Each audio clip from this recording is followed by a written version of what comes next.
Hi, my name's John from Moog Technical Support. If you're looking for a blank slate on your synth, if you want to restore all of the factory presets, all of the global parameters, then today we're going to be looking at restoring the factory settings on a Moog Muse. Ensure your Muse is connected to the computer via USB.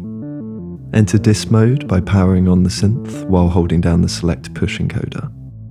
You can let go of select once you see disk mode reading on the programmer screen. Remove everything from the root directory so the Muse is empty. Download the Muse disk image and place the folders in the root directory of the Muse. Before ejecting, ensure that firmware, library and util are the only folders on the root directory of the Muse. Once you have ejected, there will be a message on the programmer screen indicating that the disk mode session has ended. Now simply turn the synth off and back on again, and we're ready to go.